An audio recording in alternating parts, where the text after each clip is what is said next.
अस्सलाम वालेकुम, कैसे हैं आप सब? उम्मीद है खैरियत से होंगे। Shall we move on to the question paper? Look, we are here. हमने ये लास्ट क्वेश्चन करा था 35। Democracy is combination of two words, ठीक है, that is democratos, right? The answer was this. अब देख लीजिए, ये हमारे लॉन्ग क्वेश्चन है। देखिए हमारा क्वेश्चन है 36, right any two features of the permanent settlement. Permanent settlement 2 number का सवाल है। कैसे बताया इन्होंने? परमानेंट सेटलमेंट कहां शुरू हुई थी? लोगों ने कब एक जगह रहना शुरू करा था? कब करा था शुरू? Okay, the answer is here, see. ये आपके आंसर्स हैं। 36 क्वेश्चन उन्होंने, हमने सवाल करा कि परमानेंट सेटलमेंट कब हुई।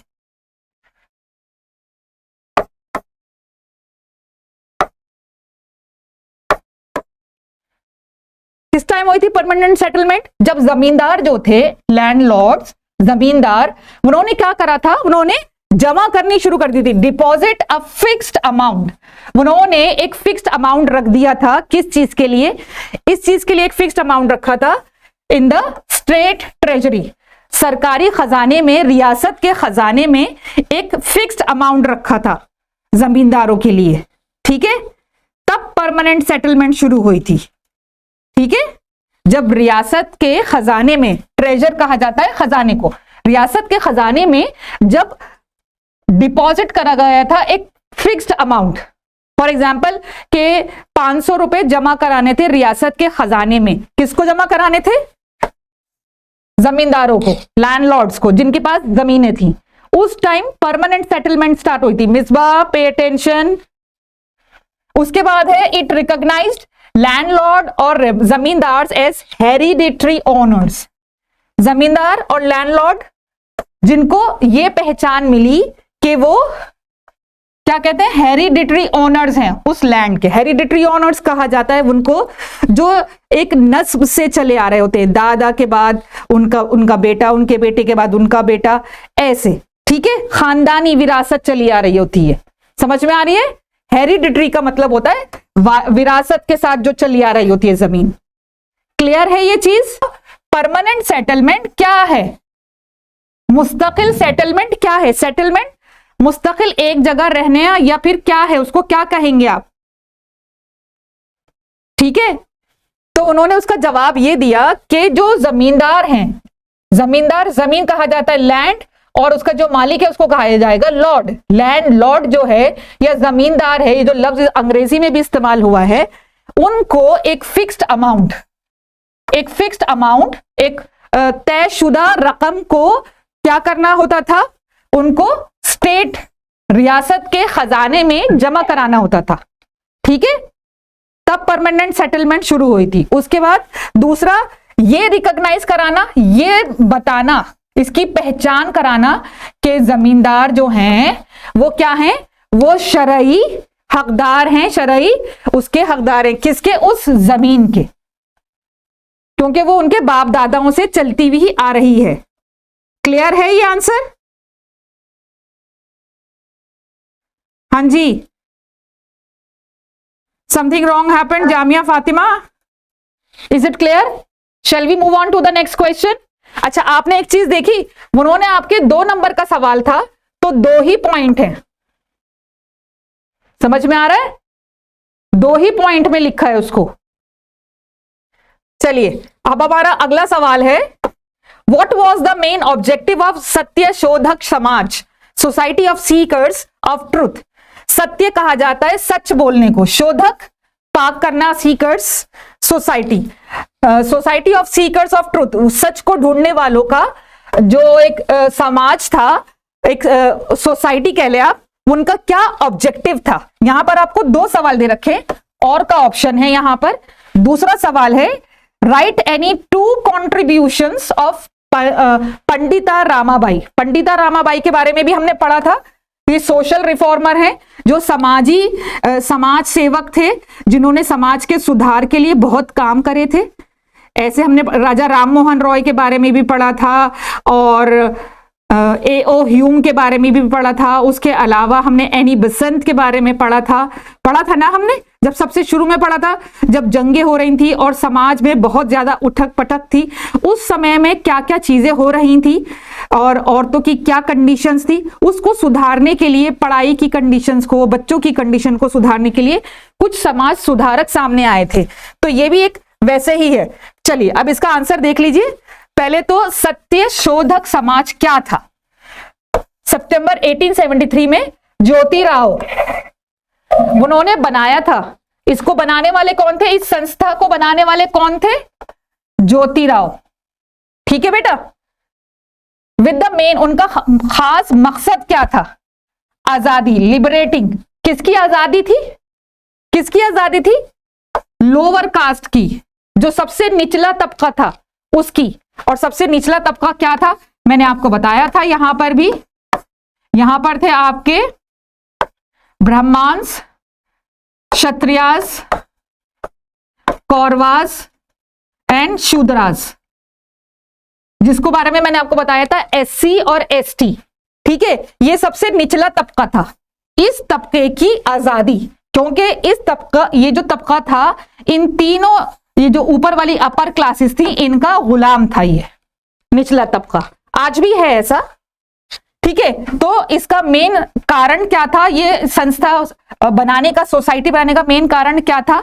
मेन ऑब्जेक्टिव क्या था? आजादी दिलानी थी किसको?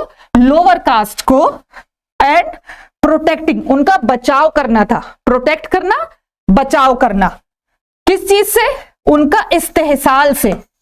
इस्तेहसाल, और वो इस्तेहसाल कौन कर रहा था? उनका ब्राह्मण्स कर रहे थे, क्षत्रियास कर रहे थे, कौरवास कर रहे थे। वो उनको बिल्कुल अछूत समझते थे, अपने सारे काम करते थे, उनसे करवाते थे, पर उनको किसी तरह की कोई फैसिलिटीज नहीं थी। ठीक है, उसके अलावा एट्रोसिटीज, उन पे जुल्म अलग से थे। आ गई समझ में? ये उसका आंसर आ गया। उसके अलावा दूसरा था पंडिता रामाबाई ने क्या काम करे। यहां पे बात हो रही है पंडिता रामाबाई ने,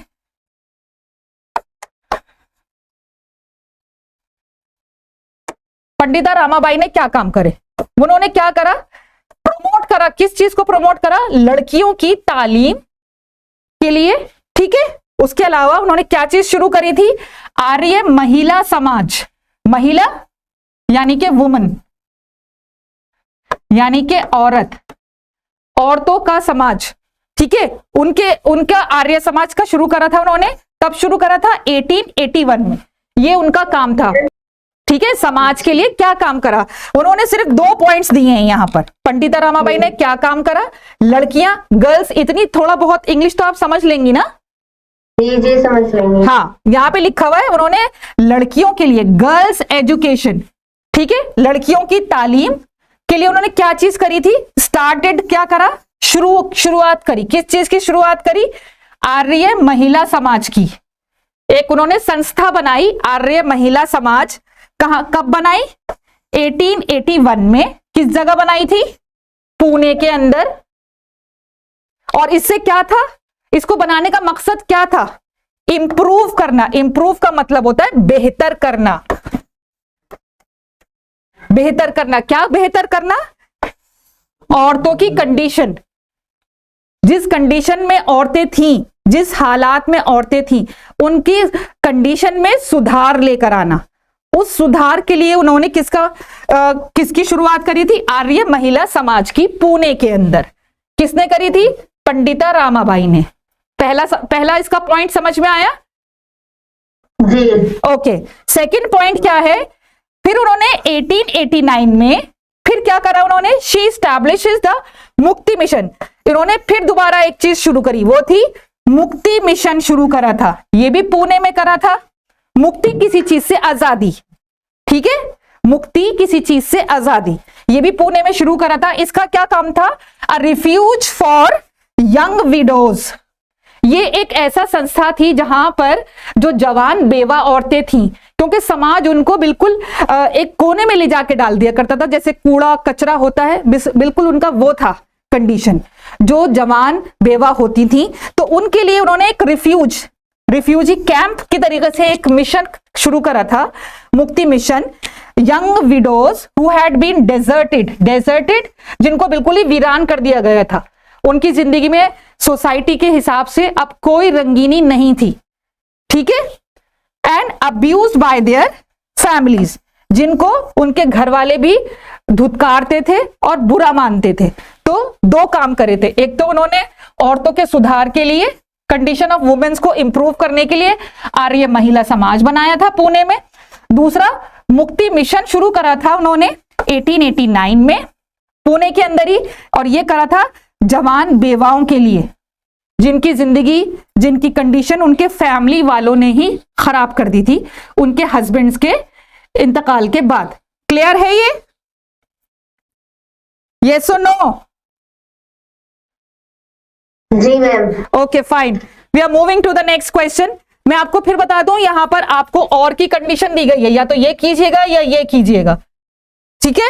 फिर नेक्स्ट क्वेश्चन है, how many fundamental rights are given in the Indian constitution, ठीक है। बुनियादी हुकूक हमने पढ़े थे आइन के अंदर, आइन कहा जाता है कॉन्स्टिट्यूशन में, ठीक है। और ये हो गया आपके बुनियादी हुकूक।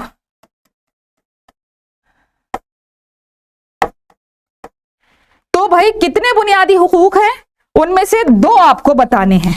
अब बताइए कितने बुनियादी हुकूक हैं? फंडामेंटल राइट्स आपके कितने हैं?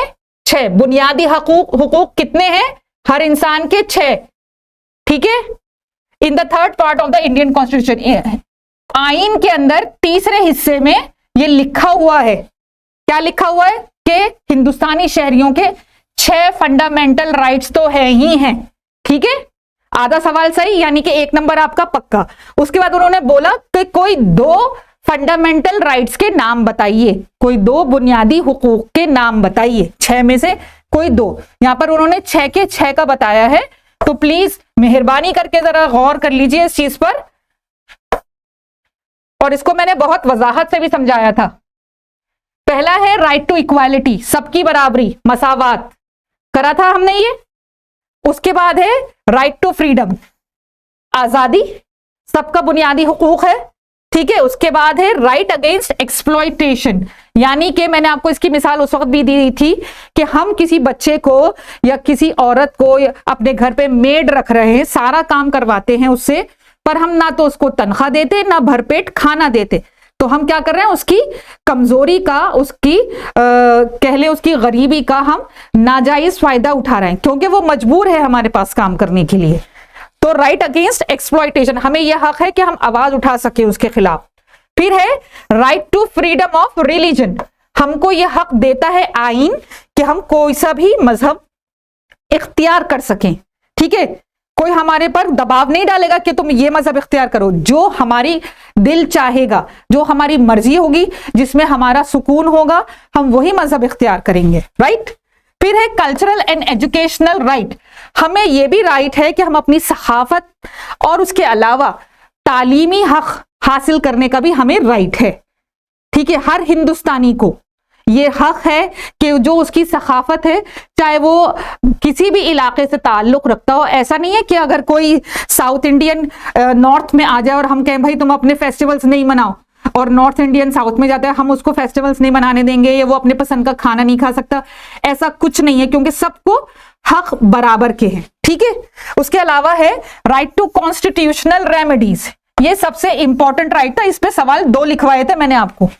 इस राइट का मतलब यह है कि अगर आपके बाकी के ये जितने भी 5 आपके जो बुनियादी हुकूक हैं, अगर इसका इस्तेहसाल हो रहा है, आप इसको फॉलो करने में असमर्थ हैं, आप ये इस्तेमाल नहीं कर सकते इन हुकूक को, तो उसके लिए आवाज उठा सकते हैं आप। कहां पर?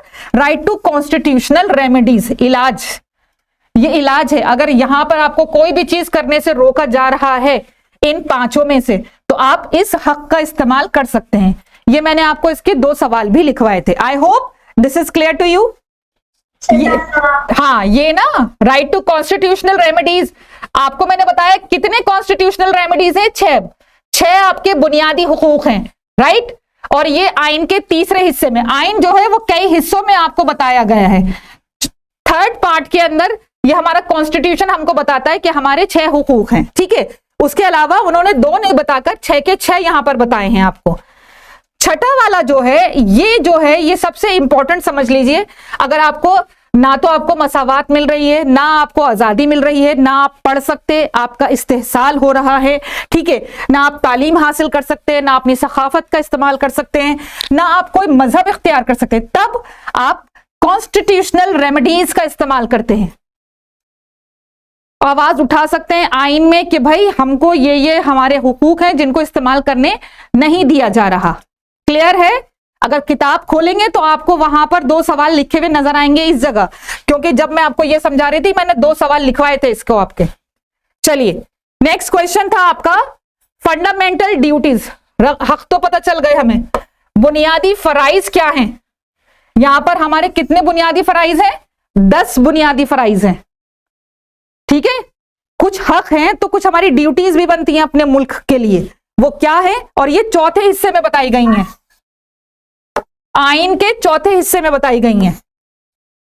यहां पर आपके बुनियादी फराइज हैं।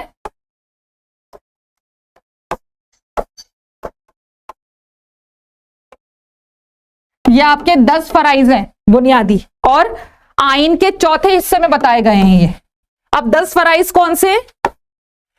To abide by the constitution and respect its ideals and institutions, यानी कि आपको हिंदुस्तान के झंडे की और हिंदुस्तान की नेशनल एंथम जो है जन गण मन, उसका आपको एहतराम करना है, आप कहीं पर भी हों, ठीक है।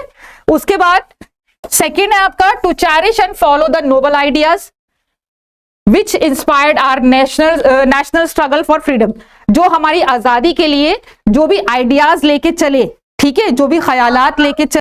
फिर है तीसरा to uphold and protect the sovereignty, unity, integrity of India. और किस चीज को थामना है, किस चीज की हिफाजत करनी है?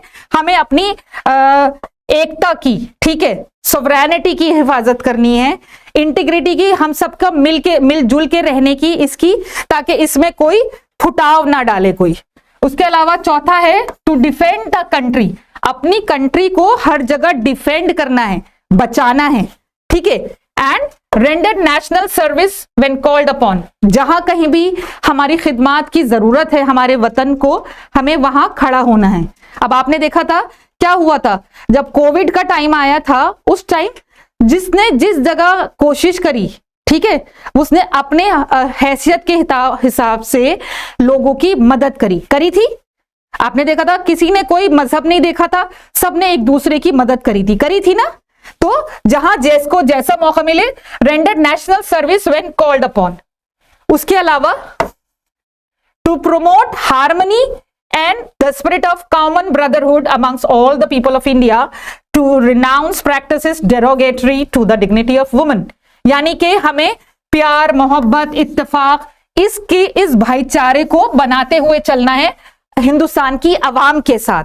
और किसका एहतराम करना है? डिग्निटी ऑफ वुमेन, औरत का एहतराम करना है, उसके मकाम का एहतराम करना है। ये सारे पॉइंट्स जब आप ये सवाल खोलेंगे आपको वहां पर नजर आ जाएंगे लिखे हुए सारे पॉइंट्स।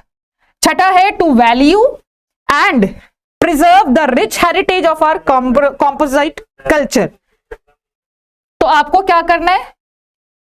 एहतराम करना है, ठीक है। किस चीज का एहतराम करना है? आज आपका क्या चीज है? आपके हिंदुस्तान में लोग घूमने फिरने आते हैं, क्या चीज देखने आते हैं? आपके कल्चरल हेरिटेज को देखने आते हैं। कल्चरल हेरिटेज क्या होता है? आपके इलाके में कोई ना कोई मशहूर जगहें होंगी, ठीक है, कोई किले होंगे, कोई बागात होंगे जो बहुत मशहूर होंगी ना, ऐसी चीजें बेटा, ठीक है। तो आपको अपने इलाके की ये सखाफत, जैसे अगर हम दिल्ली की बात करें, दिल्ली में आपके जामा मस्जिद है, कुतुब मीनार है, लाल किला है, दुनिया उसको देखने आती है, तो हमें उसकी हिफाजत करनी है, उसको बर्बाद नहीं करना है, उसको डिस्ट्रॉय नहीं करना है। फिर है हमारा जी, पूछिए। देखिए मेरी बात सुनिए, मैं आपको हर चीज का तर्जुमा तो नहीं बता सकती, लफ्ज ब लफ्ज तो नहीं बता सकती, ठीक है। पर आप जब ये सवाल अपने ये सबक खोलेंगे ना किताब में, तो आपको ये सारे सबक मिलेंगे, सब जगह मिलेंगे। और उसके अलावा मैंने ये आपको लिखवा रखे हैं वहां पे सवालात, ठीक है, ये सवालात मैंने लिखवा रखे हैं उर्दू में भी। इस टाइम सिर्फ अंग्रेजी में लिखे हुए नजर आ रहा है, इसलिए आप परेशान हो रहे हैं। और देखिए, सबसे पहले अपने चेहरे पर से ये जो हवाइयों वाले एक्सप्रेशन है ना, पहले इसको हटाइए। इत्मीनान रखिए कि आपसे ज्यादा बेहतर कोई नहीं जानता, ठीक है।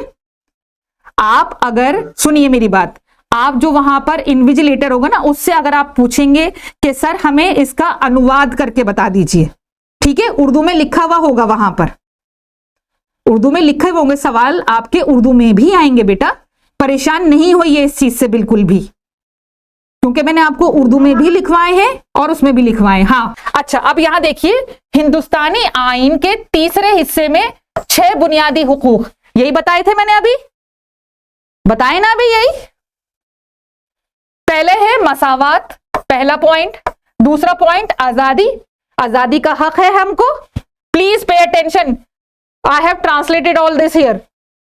थर्ड है इस्तेहसाल के खिलाफ हक, अगर कोई आपका इस्तेहसाल करे उसके खिलाफ आप, क्या हक है आपका, ठीक है। फिर है, ठीक है, उसके अलावा है मजहबी आजादी का हक, आपको कोई सा भी मजहब इख्तियार करने की आजादी है। फिर सखाफती और तालीमी हुकूक, जो मैंने आपको अभी बताए थे ना अभी। फिर मैंने आपको बताया था छठा हक था आईनी इलाज का हक। फॉर एग्जाम्पल, आपके ये सारे जो हैं आपको कोई भी फॉलो करने नहीं दे रहा, ठीक है, कोई रोक रहा है, आप पे पाबंदी लगा रहे, तब आप इसका इस्तेमाल करेंगे। और जब मैंने आपको ये पढ़ाया था आईनी इलाज का हक, उस टाइम मैंने इस जगह आपको 2 सवाल लिखवाए थे, ठीक है। अपनी किताब खोलेंगे, आपको याद आ जाएंगे। अब आ जाते हैं हिंदुस्तानी आईन के हिस्से 4 में। कॉन्स्टिट्यूशन में पार्ट 4 में बुनियादी फराइज बताए गए हैं, ठीक है। और बुनियादी फराइज कितने हैं? वो हैं 10, जो मैं आपको 10 अभी बता चुकी हूं। पहला पॉइंट आ गया आइन की पासदारी और इसके नजरियात और इदारे, ठीक है। कौमी परचम, कौमी तराने का एहतराम करना, पहला पॉइंट ये हो गया।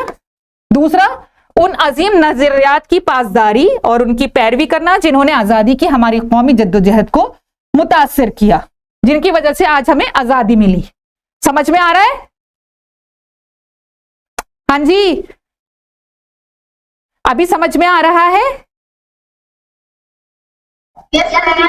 Okay fine. थर्ड पॉइंट है हिंदुस्तान की खुद मुख्तारी, इत्तेहाद, सालमियत को बरकरार रखना और इसकी हिफाजत करना। चौथा है मुल्क का दिफा करना और कौमी खिदमत अंजाम देने के लिए जब बुलाया जाए, जब आपको हाजिर होना, जैसे मैंने कोविड का आपको एग्जाम्पल दिया था अभी। पांचवा है हिंदुस्तान के तमाम लोगों के दरमियान हम आहंगी और मुश्तरका भाईचारे के जज्बे को फरोग देना और ख्वातीन के वकार को मजरू करने वाले तरीकों को तर्क करना।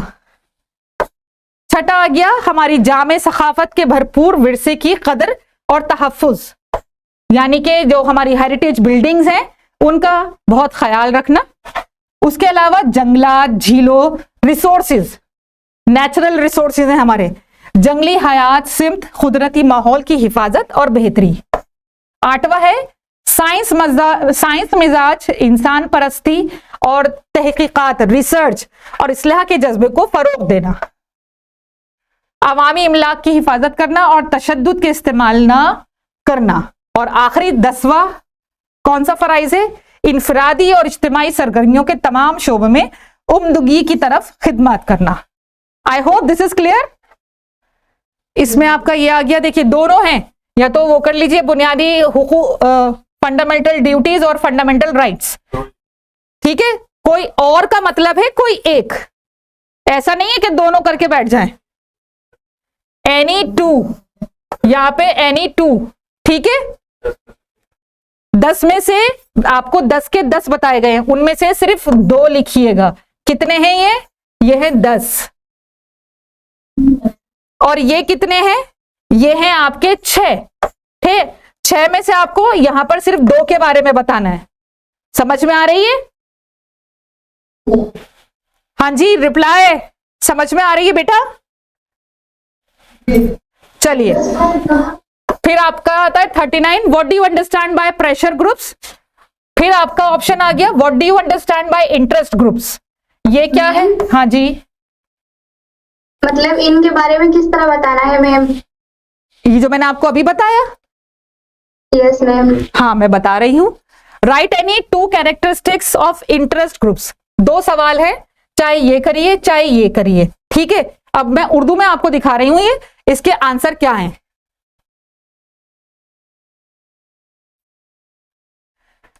पहला सवाल है प्रेशर ग्रुप्स। प्रेशर ग्रुप्स क्या होते हैं? हमने अभी पढ़े थे कुछ दिन पहले।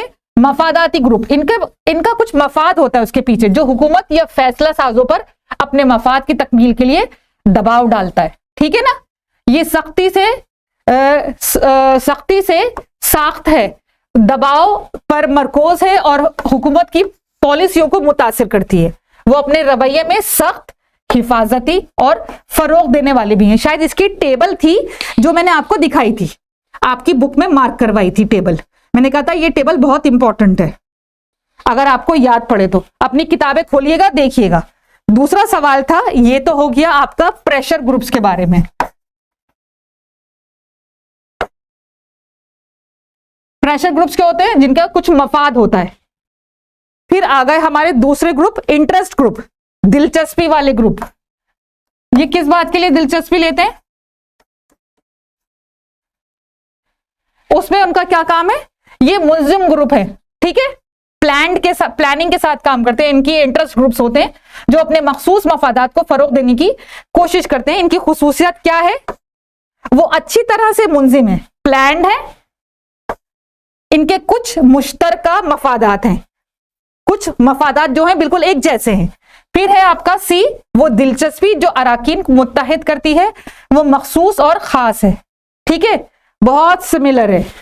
क्लियर है ये चीज? Pressure groups, interest groups clear हो गए? Yes ma'am. Okay fine. Ma'am screen थोड़ा जूम कर दो। स्क्रीन थोड़ा देखिए, आपको इसकी रिकॉर्डिंग मिलेगी बेटा। अगर ज्यादा करूंगी तो आपका जो वो है, इसके बिट्स थोड़े से वो हो जाएंगे बेटा। चलिए, ओके मैम। आपको इसकी रिकॉर्डिंग मिलेगी ना, जस्ट टेक दैट। फिर वाई जी, okay, it is live right now. Why freedom of religion is important.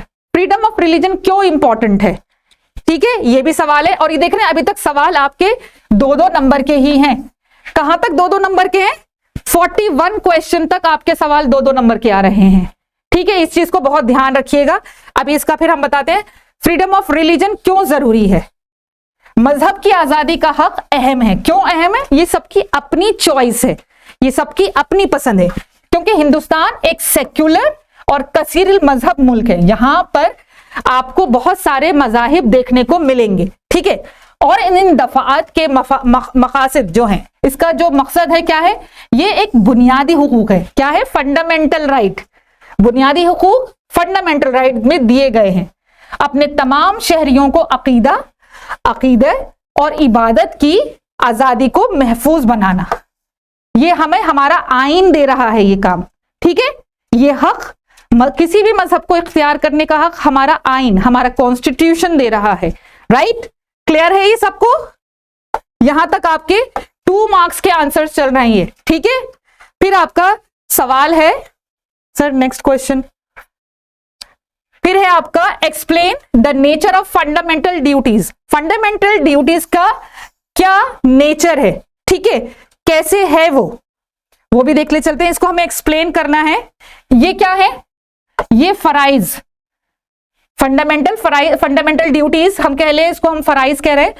ये फराइज ज़ाब्ता-ए अखलाक की नौयत में है, ठीक है, क्योंकि वो नाकाबिले जवाज हैं, इनके पीछे कोई कानूनी मंजूरी नहीं है, आपको बाउंड नहीं करा गया, पर आपको बताया गया दिस इज योर ड्यूटी। जैसा कि आपको मिल जाएगा चंद इनमें से फराइज हैं, ठीक है। जैसे अगर हम एक मिसाल के तौर पर ले रहे हैं, एक आम शहरी शायद ये नहीं समझे कि जामे सखाफत और अमीर विरसा इंसानियत या इनफरादी और इज्तिमाई सरगर्मियों के तमाम शोबों में फजीलियत क्या है, ठीक है, से क्या मुराद है। इन्हें इन फराइज की अहमियत का अंदाजा कब होगा, किस वक्त होगा, जब इन शराइत को आसान किया जाएगा। ठीक है, इन शराइत को आसान किया जाएगा। अब आते हैं हम अपने 3 नंबर के सवालों पर। यहां से आपके 3 मार्क्स के क्वेश्चन शुरू हो गए हैं। What were the motives behind the introduction of English education in India? आपको पता है हिंदुस्तान में ब्रिटिशर्स आए और यहां पर आके उन्होंने कई साल राज करा। अब राज करने के लिए इंसान अपने गुलाम से किस तरह से बात करता है, या उसके जो जॉब कर रहा होता है उससे बातचीत करता है, तय बातें करता है कुछ, उसके लिए एक जबान का इस्तेमाल होता है। अंग्रेज जब आए तो अपने साथ वो जबान लेकर आए और हिंदुस्तानियों की वो जबान नहीं थी, तो उस चीज को आसान बनाने के लिए उन्होंने यहाँ के समाज में इंग्लिश एजुकेशन को इंट्रोड्यूस करा था। उसके पीछे उनका मकसद क्या था, मोटिव क्या था, ठीक है, ये देखते चले। हिंदुस्तानी कम उजरत पर क्लर्क के तौर पर काम करने के लिए तैयार होंगे। जब वो उनकी जबान सिखा देंगे तो क्या यहां पर वो कम उजरत पर वो काम करना शुरू करेंगे, ठीक है, कम सैलरी में। अगर वहीं अपने ही लोगों को रखेंगे, पहले तो उनको वहां से लाने के लिए उनको ट्रांसपोर्ट चाहिए, यहां पर उनको घर मुहैया करे और फैसिलिटीज दे, तो खर्चा बढ़ जाएगा।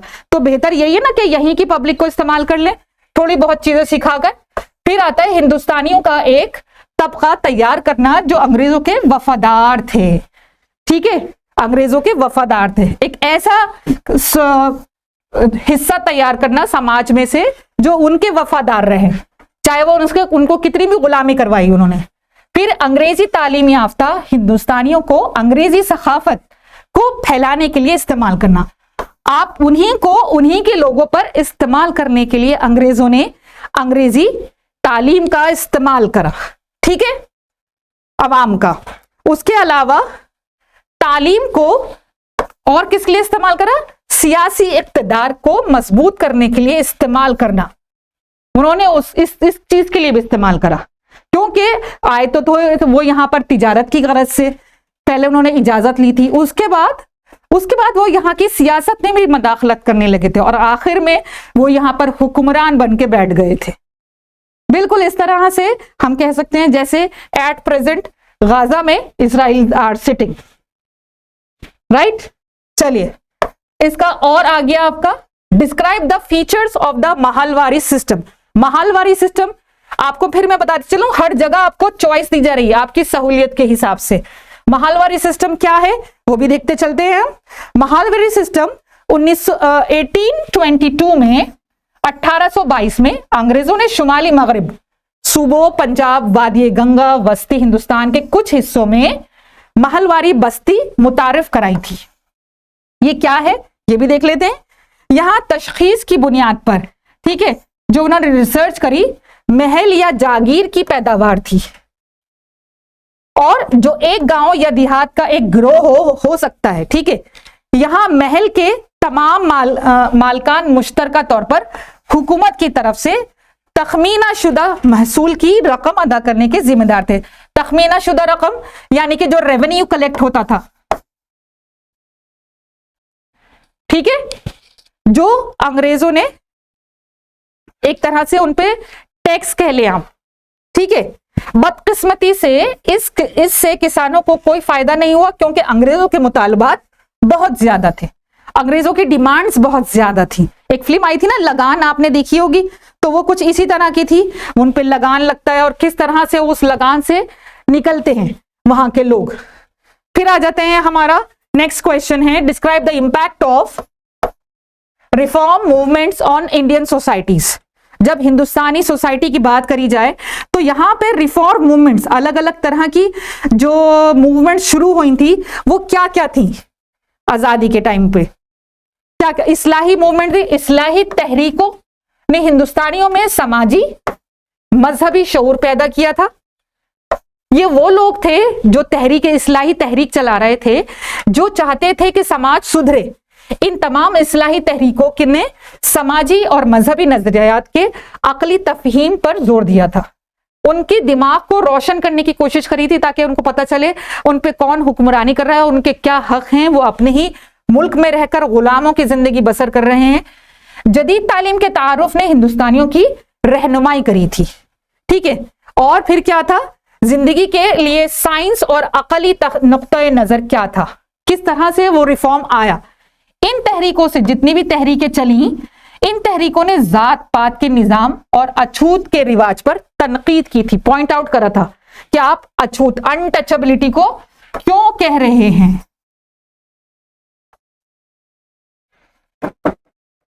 ठीक है। फिर नेक्स्ट पॉइंट था, तालीम को खास तौर पर ख्वातीन की तालीम को अहमियत दी गई थी, वुमेन्स एजुकेशन। अभी आपने पंडित रामाबाई को भी देखा। उसके अलावा इन इस्लाहाती तहरीकों की कोशिशें नेशनल में नजर आई, यानी कि ये नेशनल लेवल पे नजर आई, कौमी लेवल, कौमी सतह पर नजर आनी शुरू हुई जब समाज में तब्दीली हुई। और क्या था, हिंदुस्तानियों के जहनों में अपने मुल्क के लिए ज्यादा इज्जत नफ्स, खुद एतमादी और फख्र बसाया गया। ये सारी तहरीकें अपने मजहब, अपने कह लें अपने जो कौम है उससे मोहब्बत का वो चीज, जज्बा, उसको उभारा गया। Next question, okay, next question है आपका, explain any 3 factors affecting the climate of India. कौन से ऐसे 3 वजूहात हैं जो मौसम पर असरअंदाज होते हैं, ठीक है, वो कौन से हैं। हिंदुस्तान की आबो हवा को मुतासिर करने वाले अवामिल कौन से हैं, वहां का मकाम किस जगह पर है, समंदर से कितने फासले पर है, कितनी ऊंचाई पर है, ठीक है, पहाड़ी सिलसिले हैं, अगर सतही हवाओं की सिमत कौन सी है, ऊपरी हवा के धारे, ठीक है, वेस्टर्न डिस्टर्बेंसेस। फिर कोई भी 3 वजाहत के साथ आपको बताने हैं, यानी कि आपको कितने दिए हैं, 5, सॉरी दे आर 6, 1 2 3 4 5 एंड 6। इनमें से कोई भी आप 3 लेकर उनको आपको क्या करना है, आप एक्सप्लेन कर देंगे। हमने इसमें पठार भी पढ़े थे, पहाड़ भी पढ़े थे, रेगिस्तान भी पढ़े थे, ठीक है। उसके अलावा नेक्स्ट क्वेश्चन है हमारा, describe the relationship between the cycle of seasons and the socio cultural life of India. यानी कि आपको बताना है कि जो मौसमों की साइकिल चलती है वो उसके अंदर क्या ताल्लुक है, and social cultural life of India क्या है। दूसरा सवाल आपका एक और यहां पे दिया है, sorry, describe the characteristics of monsoon. Monsoon की क्या खासियतें हैं ये, ठीक है। अब देख लेते हैं इसका जवाब क्या है हमारे पास।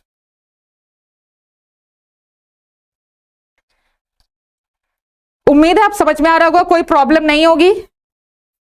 It's not moving.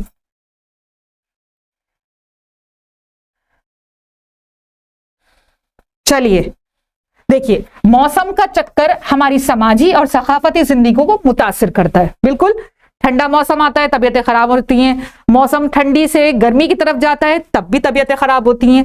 या फिर कह लें, हम कह सकते हैं कि हमें आपको नए नए फल सब्जियां आपको खाने को मिलती हैं, तो ये बहुत सारी इसमें तब्दीलियां आती हैं। फिर हिंदुस्तान में ज़राई सरगर्मियां मुकम्मल तौर पर मौसम के चक्कर पर मुनहसिर हैं।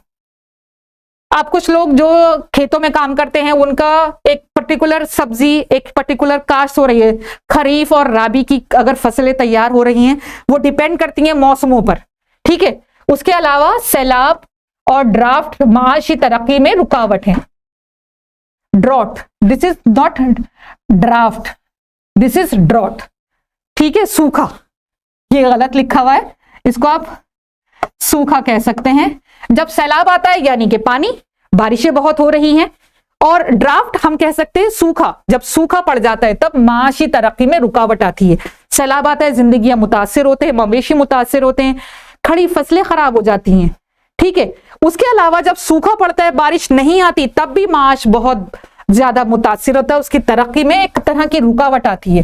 फिर ये सब मौसमों की वजह से हो रहा है।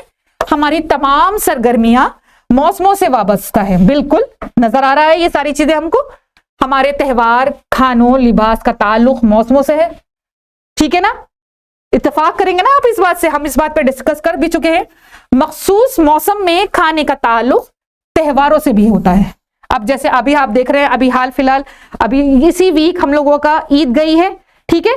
पूरे 30 दिन के रोजों के बाद तो आप देख सकते हैं कि त्योहार भी इस पर असर होते हैं मौसम के साथ साथ। या हम कह सकते हैं नेक्स्ट जो हमारा क्वेश्चन था, मॉनसून की कैरेक्टरिस्टिक्स क्या है। ठीक है, मॉनसून मुस्तहकम हवाएं नहीं है, ऐसा नहीं है बिल्कुल मुस्तहकम हवाएं एक ही स्पीड से आती हैं, नहीं, वो फितरत में बेकायदा है। फितरत में कैसी है, वो बेकायदा है। कभी मॉनसून जल्दी आता है, कभी मॉनसून देर से आता है, कभी हम बारिश का इंतजार ही करते रहते हैं, होता है ना ऐसा। मुख्तलिफ माहौलियाती हालात से मुतासिर होते हैं, यानी इलाकाई मौसमी हालात की वजह से। आजकल अभी हाल फिलहाल में कल से हल्की हल्की बारिश हो रही है यहाँ पर दिल्ली में। क्यों हो रही है? क्योंकि पूरे जितने पहाड़ी इलाके वहां आसपास क्या हो रही है, बर्फबारी हो रही है। उसके अलावा मॉनसून यकसा तौर पर तकसीम नहीं होते, नॉट इक्वली डिवाइडेड, बराबर से डिवाइड नहीं हुए वे। अल्लाह ताला ने ऐसा नहीं कहा कि सबको बराबर बराबर बांट दिया। अल्लाह ताला हिकमत अमली से चलते हैं, वो उनके अल्लाह ताला की जो प्लानिंग है उससे बेहतर प्लानिंग किसी की नहीं है। अल्लाह ताला को पता है किसको कहां कितना देना है। कुछ इलाकों में शदीद बारिश होती है जबकि कुछ में कम होती है। ठीक है, फिर जब मॉनसून आता है तो क्या होता है, तो ये शदीद बारिशें देता है जो कई दिनों तक जारी रहता है। इसे बर्स्ट ऑफ मॉनसून भी कहा जाता है।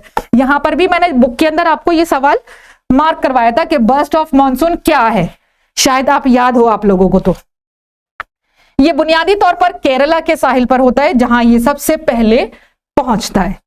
उम्मीद है ये सवाल आपको क्लियर हो गया होगा।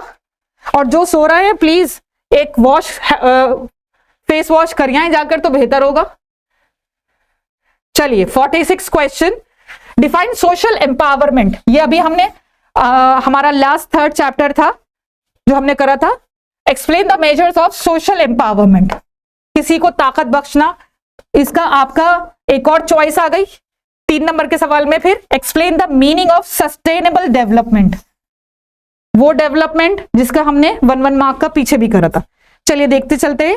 हुकूमत हिंद ने दर्जे फहरिस्त जातों और दर्जे फहरिस्त कबाइल SC एंड ST को बाख्तियार बनाने के फौरी जरूरत को पूरा करने के लिए 3 जहीती हुकूमतें अमली अपनाई है। ठीक है, उनको क्या करने के लिए, सोशल एम्पावरमेंट करने के लिए, समाज में मकाम को उनका बेहतर बनाने के लिए। वो क्या क्या है, समाजी बाख्तियार बनाना इनमें से एक था। तो हिंदुस्तान का जो आइन है, कॉन्स्टिट्यूशन है, इन गिरोहों की तरक्की के लिए अपनी मुख्तलिफ दफात के तहत मुत्तअद्दिद वायदे करता है। ठीक है, फिर सेकंड क्वेश्चन था पायदारी तरक्की की तारीफ क्या है। इस तरक्की से की जाती है जो आने वाली नस्लों, सस्टेनेबल डेवलपमेंट।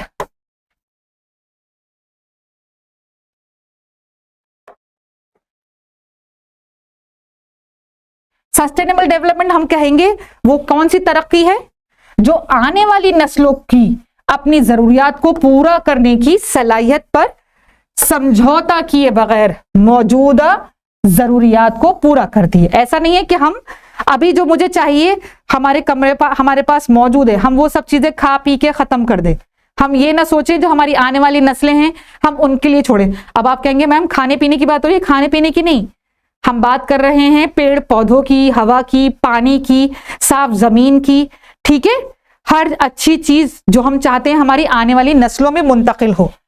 इसकी तवज्जो सिर्फ माहौलियाती मसाइल पर नहीं है बल्कि इसमें इक्तिसादी तरक्की, समाजी तरक्की, इंफरादी तरक्की और माहौलियाती तरक्की, ये आपने देखा था, मैंने ये कराया था आपको। इंडिविजुअल एम्पावरमेंट, सोशल एम्पावरमेंट, ठीक है, इकोनॉमिक एम्पावरमेंट, ये सारी आपने करी थी।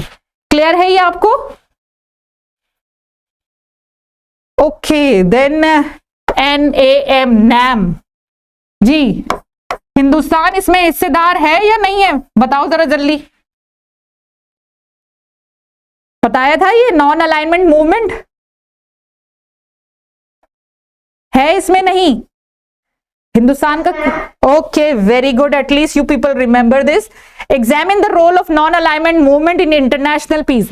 जब हम अमनो सलामती की बात करते हैं, 3 नंबर का सवाल है, तो अमनो सलामती में नादास्तगी को ना वाबस्तगी को हिंदुस्तान की खारजा पॉलिसी की सबसे अहम खुसूसियत करार दिया गया है। ठीक है, हिंदुस्तान ने इस दौर में अदम अलाइनमेंट यानी कि नॉन अलाइनमेंट मूवमेंट के तस्वुर के इर्तिका के अमल की क़यादत की है, उसको लीड करा है।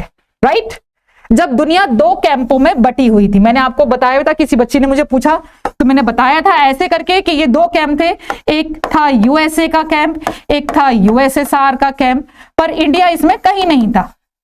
और कुछ दूसरे ममालिक भी, वो क्यों नहीं थे? वो चाहते थे वो अमनो अमान से रहें।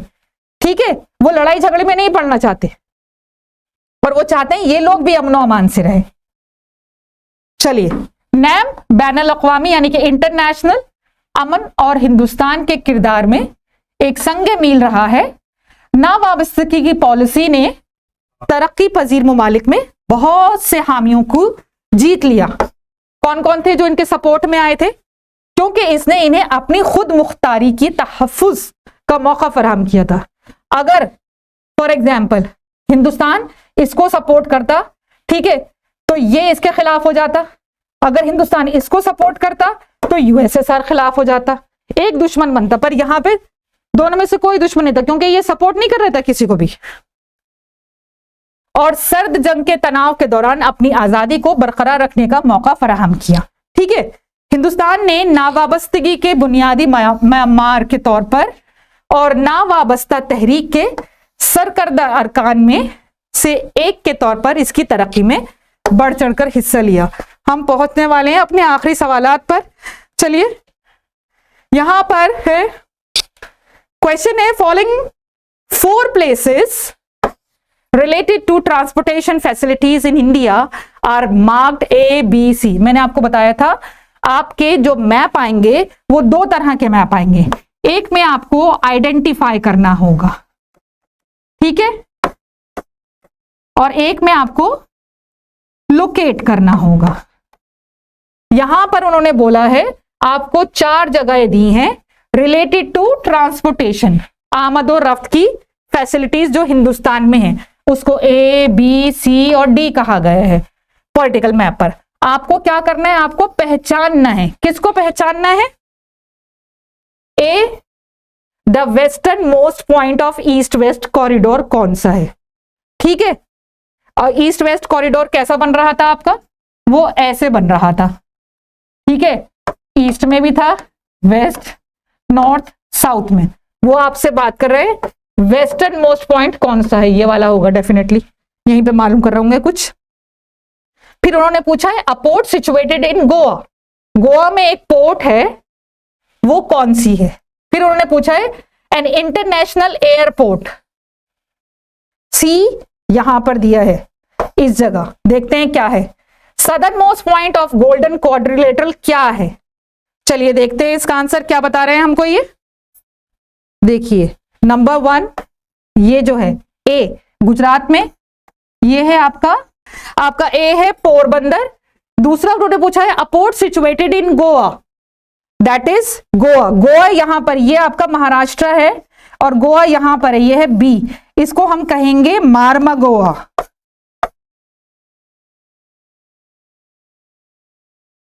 ठीक है,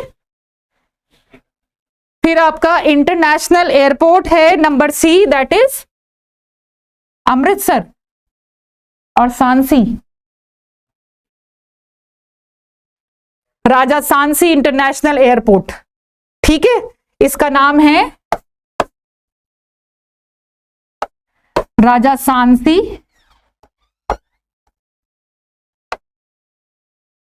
और कहां पर है ये? अमृतसर में। ओके, और फोर्थ वन है southern most point of golden quadrilateral, तो ये आपका आ गया, दिस इज कॉल्ड चेन्नई। ठीक है बेटा, ये है चेन्नई। और ये बताती चलूं, ये 4 नंबर का सवाल है, 4 नंबर का सवाल है ये आपका। ये मैं आपको पढ़ा भी चुकी हूं कि ये जो कॉरिडोर हमने पढ़ाया था, western corridor, western most point of east west corridor, ठीक है, उसमें उन्होंने आपको एक हिंट दे दिया, यहां पर कौन सा है उन्होंने पूछा, उसका आंसर क्या है हमारा, पोरबंदर। ये हमारा ईस्ट है, ये वेस्ट है, ये नॉर्थ है और ये साउथ है। ऐसी डायरेक्शन बता रखी है मैंने आपको। Yes ma'am. तो यहां पर मैंने आपको बता दिया, यहां पे ए लिखा हुआ है, ए क्या है, पोरबंदर, जो उन्होंने सवाल करा। फिर सवाल है a port situated in Goa, यानी कि एक बंदरगाह के बारे में बताना है आपको, वो है बी, गोवा के अंदर, वो क्या है, मार्मा गोवा, ठीक है। फिर उन्होंने पूछा है एक इंटरनेशनल एयरपोर्ट के बारे में बताइए जो कहां पर है, सी पर है। अब सी कहां पर है, वो सी इन्होंने यहां दिखाया है हमको, ठीक है। वो क्या आ गया आपका, ये पंजाब का हिस्सा है कुछ, यहां पर दिया है इन्होंने राजा सांसी एयरपोर्ट, ये अमृतसर के अंदर है।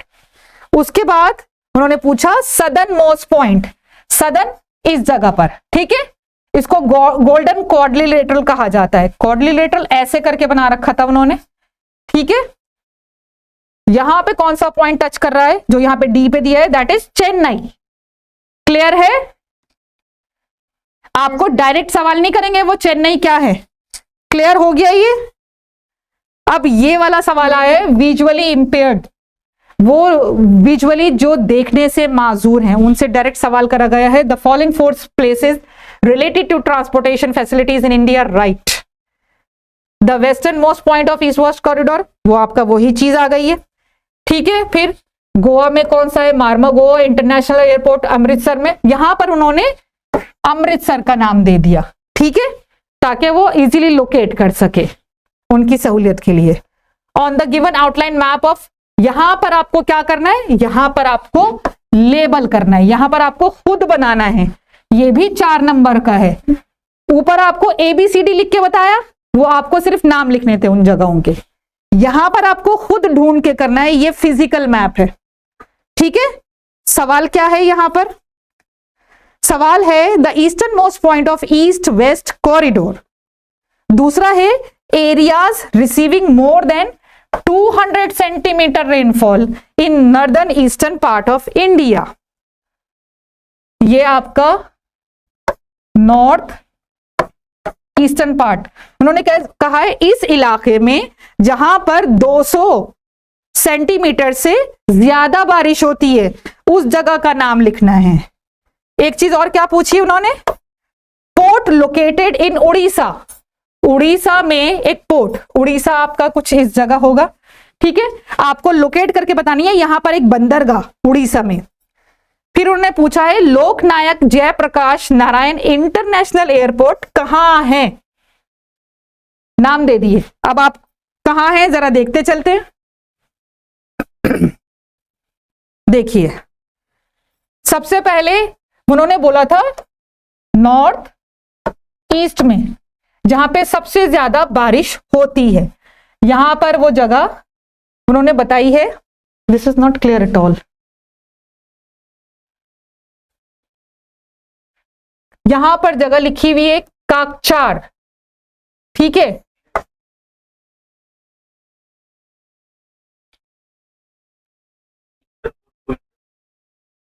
Kakchar is the eastern most point. A, this is A, this is B, this is Kakchar. ये है आपका ईस्टर्न मोस्ट पॉइंट, ठीक है, ईस्टर्न मोस्ट पॉइंट आपका है ये।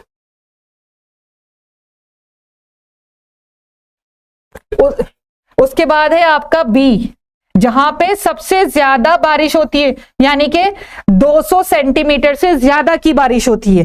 उन्होंने इस जगह को हाईलाइट करा है। मैंने आपको बताया था ना, दुनिया में ऐसी जगह है जहां पर 24 घंटे बारिश रहती है, मौसम ग्राम।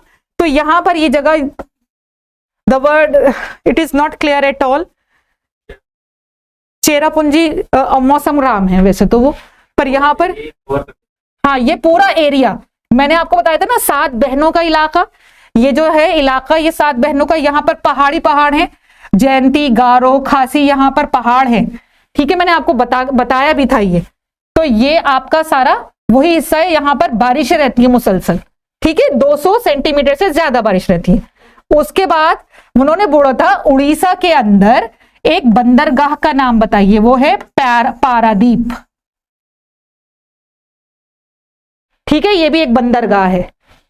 उसके अलावा उन्होंने बोला कि एक लोकनायक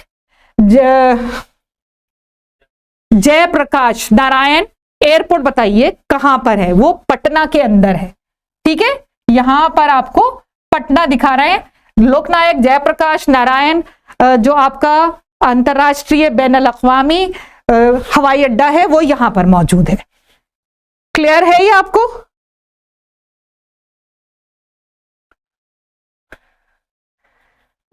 अब उन्होंने एक चीज और पूछ ली जो विजुअली इंपेयर्ड उनके लिए है। Right any 4 features of the Himalayan river system. Himalayan river system कैसी हैं ये आपको बताना है। किस तरह की हैं? जब पहाड़ है, यहां पे बर्फ जमी रहती है, तो यहां पर ये पेरिनियल रिवर्स हैं, हमने इसको बताया था आपको। उसके अलावा फिर है हमारा explain the British impact on Indian society and culture. अंग्रेजों के आने का क्या प्रभाव, असर हमारी हिंदुस्तानी समाज पर और यहाँ की सखाफत पे पड़ा। यहां पर आपको क्या दिया गया है, फिर चॉइस दी गई है। ये आखिर के 2 सवाल आपके 6-6 मार्क्स के हैं। सिर्फ ये 2 ही सवाल हैं जो 6-6 मार्क्स के हैं। ठीक है, फिर है describe the commercialisation of agriculture. 2 सवाल यहां पर करे गए हैं। जो आसान आता हो, आपको अच्छा आता हो, आप वही अटेम्प्ट करिएगा। ठीक है, उसके अलावा ये है 51 explain the need for political parties and their function and roles. सियासी पार्टियों की क्यों जरूरत रहती है और उनका क्या रोल और क्या उनके फराइज हैं, क्या करते हैं वो काम समाज में। ठीक है, यहां पर भी आपकी चॉइस है describe the dominant features of India's party system. Hindustani party system का क्या डोमिनेंट फीचर है, वो आपको क्या करना है, बताना है। जी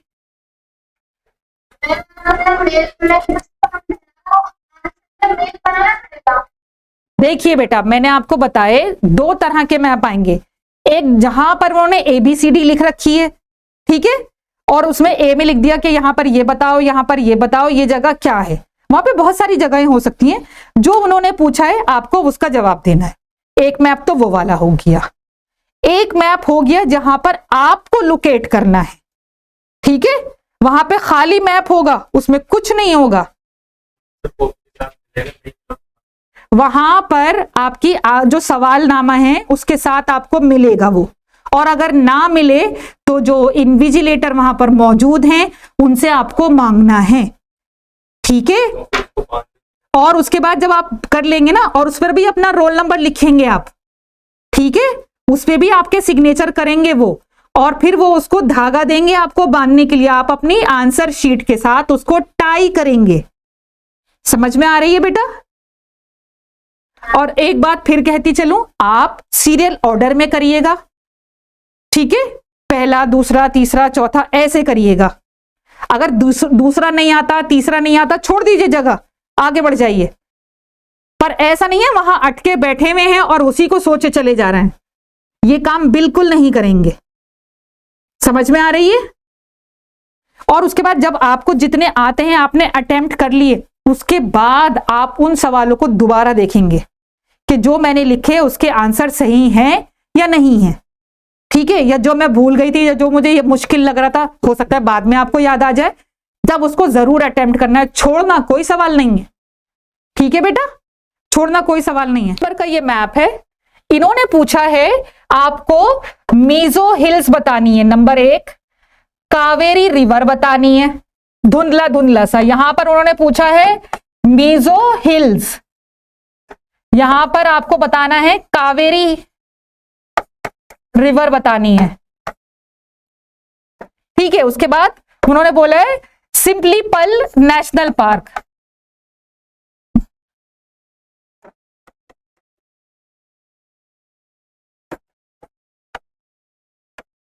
उसके बाद उन्होंने बोला है leading coffee producing state.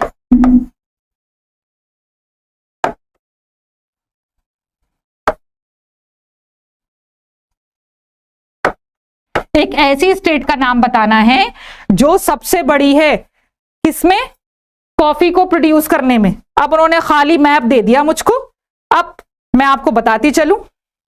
Meso hills कहां है, ये रही, ठीक है, ये आपका हिंदुस्तान का नक्शा है,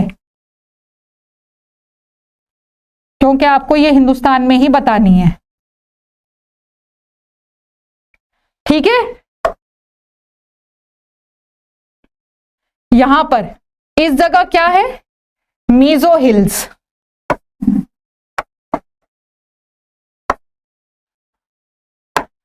उसके बाद यहां पर क्या है, सिमलीपाल नेशनल पार्क है यहां पर।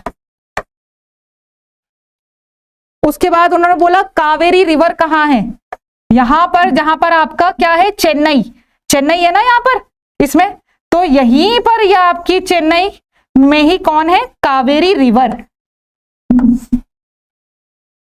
ठीक है बेटा। फिर उन्होंने पूछा एक ऐसी जगह का नाम बताइए जो लीडिंग प्रोड्यूसर है, सबसे ज्यादा जहां पर कॉफी की पैदावार होती है, और वो कहां पर होती है, कॉफी की सबसे ज्यादा पैदावार साउथ में, सबसे ज्यादा पैदावार होती है, वो होती है कर्नाटका में।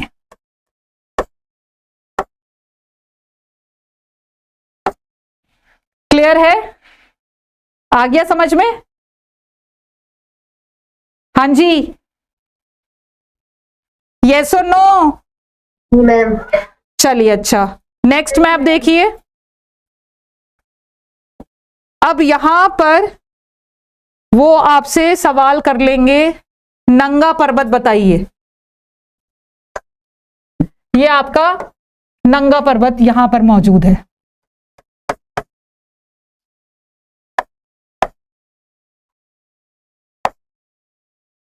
यहां पर ये तो आपका क्या आ गया, नेपाल, ठीक है, इसकी तो बात ही नहीं है, हम बात करना है हिंदुस्तानी सरहद के अंदर ही। ये आपका जो ये पॉइंट है, ये है नंदा देवी,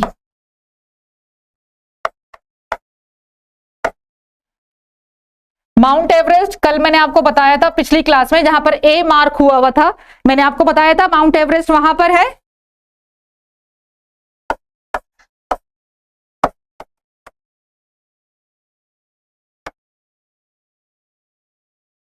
उसके बाद यहां पर नर्मदा और तापी भी बताया था आपको, उन्होंने कहा था वो ऐसी दो नदियों के नाम बताओ जो कहां पर, मगरिब में जाकर गिरती हैं, ये मगरिब है, वेस्ट है, यहीं पर गिरती हैं वो, ठीक है। फिर महानदी हमारी यहां आ गई,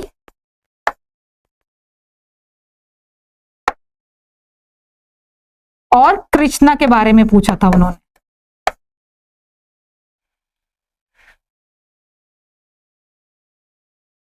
अब देखिए ये एक और मैप है, उन्होंने बोला है आइडेंटिफाई करना है, पहचानना है, क्या पहचानना है, 4 बायोस्फीयर, बायो रिजर्व्स आपको पहचानने हैं, आइडेंटिफाई करने हैं, किसमें पहचानने हैं, यहां पे दिया है उन्होंने ए बी सी और डी, ठीक है। क्या चीज पहचाननी है, हयाती महफूज इलाके, ठीक है। अब वो कौन से हैं, यहां पर दिया है ए,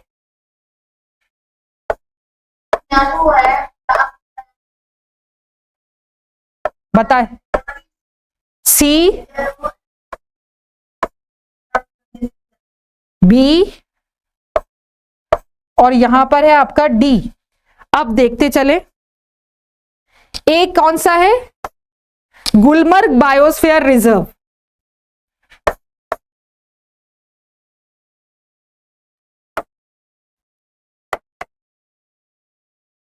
गुलमर्ग बायो रिजर्व, गुलमर्ग कहां पर है, कश्मीर में। फिर उन्होंने बोला है बी क्या है, बी है मानस नेशनल पार्क। रिजर्व का मतलब होता है या तो आप जंगलों की हिफाजत कर रहे हैं या किसी खास प्रजाति के जानवर की हिफाजत कर रहे हैं, ठीक है। रिजर्व यहां पर है ये आपका मानस नेशनल पार्क,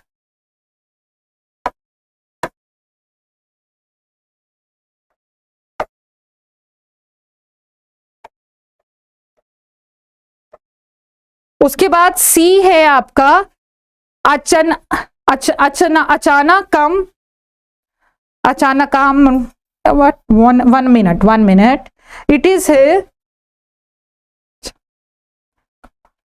अचानक मार अमरकांता बायोस्फीयर।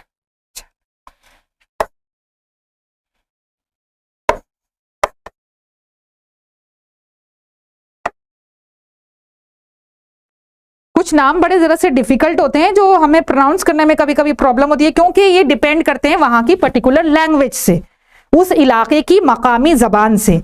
अमरकांतल बायोस्फीयर।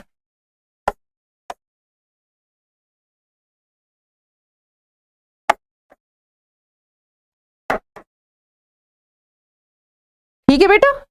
और डी है आपका अगस्थमालाई। अब देखिए यहां की जबानें हैं साउथ की, तो इसी तरीके से हैं। अगस्थ मलाई बायोस्फीयर।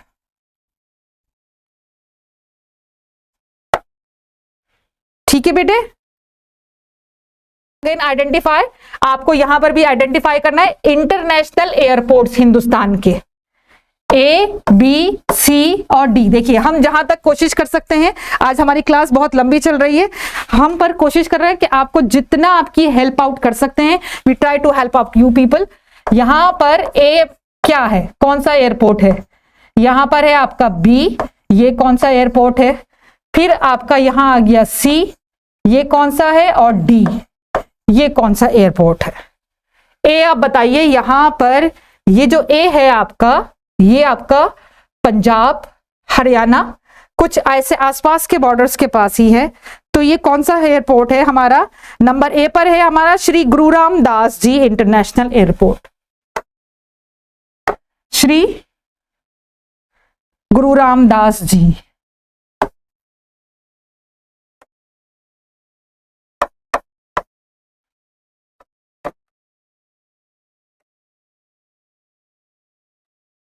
ठीक है बेटा। फिर आपका बी है आपका इंदिरा गांधी इंटरनेशनल एयरपोर्ट, यानी कि ये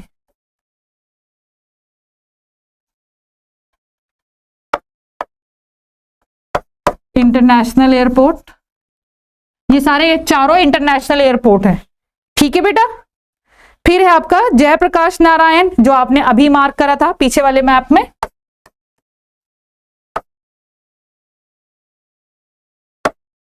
पटना के अंदर है। उसके बाद आपका डी कोलकाता में नेताजी सुभाष चंद्र बोस।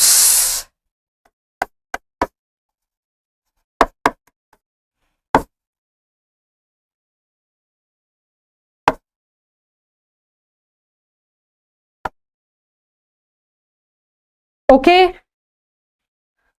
आई hope this is clear to you. I will try my level best to teach you. मैंने अपनी जानिब में पूरी कोशिश करी कि आपको जितना मैं समझा सकती हूँ, सैंपल पेपर्स बता सकती हूँ, वो मैंने बताए। Best of luck. अस्सलामु अलैकुम वरहमतुल्लाहि वबरकातुहू।